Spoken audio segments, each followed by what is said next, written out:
I've had a fair few average game weeks recently, ever since game week 6 pretty much, so it looks like I need to go on the attack and make some changes. Guys, welcome back to another video. Make sure you like and subscribe, and let's get right into it.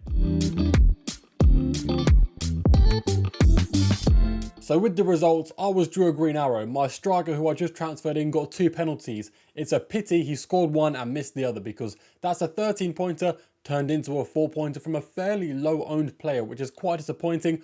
But on the whole, I cannot complain. You know, Timber got an assist, Senesi got an assist, Munoz got a goal and 14 points to show for it. Sanchez kept his 3rd clean sheet in a row.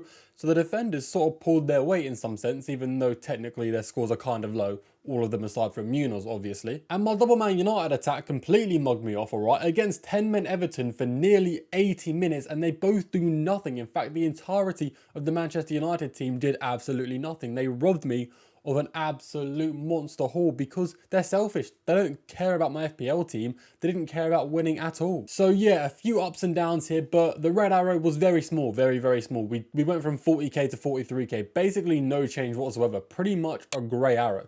But in game week 6, I was at 32k overall. So since then, I've just gone like down 10k ranks, which, don't get me wrong, I've held a good rank. I'm really happy with it, but I want to be improving every single week. So it looks like I'm going to need to make some changes, despite my team being fairly balanced and, you know, fairly safe. I want to make some big changes. I want to go on the attack because I believe it's the right move. I don't like playing it safe. It's boring, and I also think in this game week, it's the wrong play to make. So while we are all gathered here, why don't we look at my transfers that I made for game week 13. Guys, I had 2 free transfers and I used them both. I went from Sarr to Foden. Yes, that is what I call a big differential play, because Sarr has been awful recently, and despite his fixture being okay, playing home to Man United, I want Phil Foden playing home to Leeds.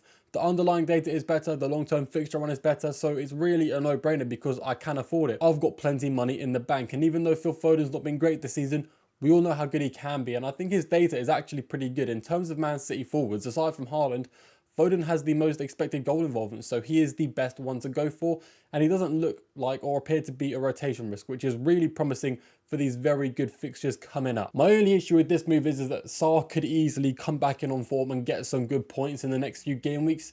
The issue is I don't want to wait around for it. Crystal Palace have been the opposite of who they normally are. They used to be a really good attacking team and quite average defensively. The roles have now completely switched. They're very strong defensively, but they're not too good going forward, and that's taken a massive hit on the likes of Sarr and Mateta, but mainly Sarr. The next transfer I made is going from Senesi to Vandenberg. Now, Vandenberg will be used in game week 13, and I won't use him again until game week 16. It's just Senesi's been awful recently, and the Bournemouth defense hasn't been good, whereas Vandenberg, his underlying data going forward is actually pretty good. For a defender, 0.2 expected goal involvements per 90 is actually pretty decent. And he's obviously playing home to Burnley. In case you didn't know that, he is playing home to Burnley, which is, dare I say, is it a guaranteed clean sheet? No. But Brentford, in terms of expected goals conceded and expected clean sheets, are 5th and 3rd respectively, which means they're a top 4 defence in the league in the last 8 game weeks. Despite not even having the easiest fixtures, their underlying numbers are very good defensively, so I'm quite hopeful for Vandenberg to get me some clean sheet points, maybe some defcons, maybe a goal involvement, but I won't be too greedy. Alright, going into the team for game week 13, in goal we have Sanchez. We've had him all season and he's been alright, to be fair, guys. He's had some bad spells, but he's had some good spells. You know, 3 clean sheets in a row. What's to say he can't get 4? Fair enough. Arsenal is to say he can't get 4. I've got no hope for him this game week, but we'll see how it goes. I don't have enough transfers to make a goalkeeper transfer, and in general, I think goalkeeper transfers are sort of a waste of time. In defence, we're sticking with Timber playing away to Chelsea, and the Arsenal clean sheet odds are still fairly decent, guys. Arsenal's defence is super next level, and there's every chance Timber plus Arsenal keep a clean sheet going into game week 13. So if you have your Arsenal defenders, please do not bench them, okay? It would be the wrong move. Arsenal defenders are worth holding and playing in this game week. Next up, we have Munoz. 3 clean sheets in the last 3 games and 1 goal plus a few bonus points. So big thanks to Munoz. Since I brought you in, you've been nothing but amazing for me. And even though you play against the club I support this game week, I still, do I want you to get points? No, not really. I've got 2 Man United attackers. So if you could just sit this one out or maybe score and not keep a clean sheet, that would be greatly appreciated. Either way, Man United aren't too good defensively, so Munoz could be in with a chance of a goal involvement here. And because their defence is so good, there's every chance they could also keep a clean sheet, despite Man United being pretty good going forward this season. And obviously, we finish this off with new signing Van den Berg. He's a great short-term option for game week 13, and from game week 16 onwards, Brentford have an insanely good long-term fixture run, so that's why I brought him in. Going into midfield, guys, I've got double Man United attack again. Okay, they both have a tough fixture against a team that's been very strong defensively recently.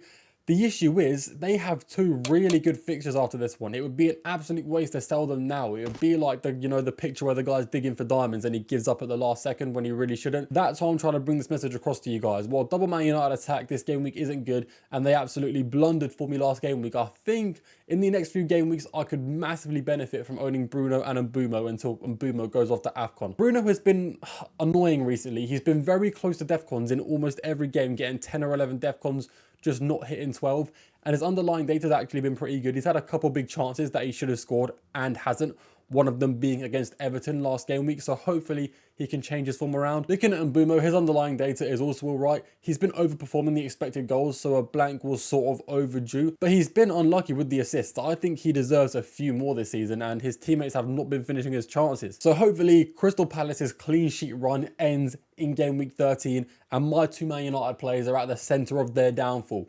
Obviously, that's wishful thinking, and I am accepting this may be a tough game week for them. I'm not expecting a ton, but I want them for the long term, so they're staying in this team. After that, we have new signing Phil Foden. You guys already know about this one. We talked about it already. Super differential.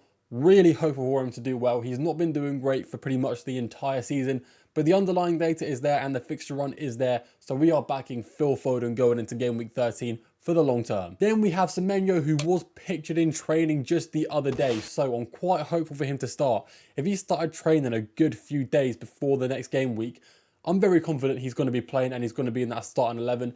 And Semenyo playing against a team like Sunderland, while it isn't especially easy, Sunderland haven't been at their best recently defensively, so hopefully, Semenyo can bag me a goal. Who, he's been on bad form recently. Let's be honest. Let's not beat around the bush. Semenyo's underlying data has been a lot worse than it's ever been, and he's not been scoring many goals, but players can have bad spells, and I think Semenyo is one of those players who's going to be great all season, but he's just having a bad moment, in this period of time. So hopefully he turns it around when everyone else has sold him, because he has a lot of transfers out. A lot of people have sold him, and I get it. He's on bad form and an injury risk, but I think that was the wrong move. I think Semenyo becoming a differential is the best thing that could have ever happened to me. Well, I say differential. He's not really differential. He's just not owned by every single player at my rank anymore. We finish off with the front three. We have been running a 3-4-3 all season. I know a lot of people don't like it, but I think there's better forward options than there are midfield options.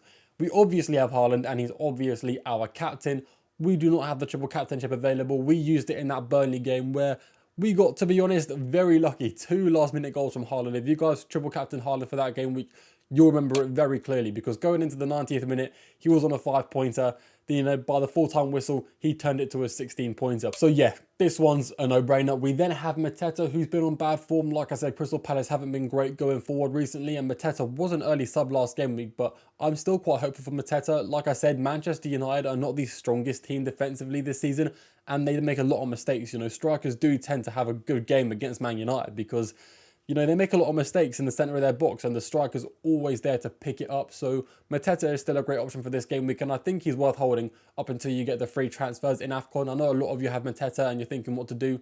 Guys, I think you should hold him. I think you should keep him until at least game week 16 when he plays Manchester City. We then have Thiago. I brought him in last game week, and this is his last game week for me, okay? I brought him in for 2 game weeks, specifically for this game week, home to Burnley. So I'm really hoping he can do me some favours. Playing home to Burnley is a striker's dream, and Thiago isn't that high owned. Well, I say that. A lot of people are on free hit, so his ownership will probably be higher than last game week. After this game week, no one wants him away to Arsenal. That's why a lot of people are just bringing him in on the free hit. Whereas me, I had a lot of free transfers available. I don't anymore, but I can definitely afford to sell Thiago next game week when he plays away to Arsenal. He was brought in specifically for game week 13, and I really hope he does not let me down. Anyway, guys, that is it from me. Let me know what you think of my team down in the comments, and let me know what transfers you made. If you did make it this far, you are greatly appreciated, and I will see you all in the next video.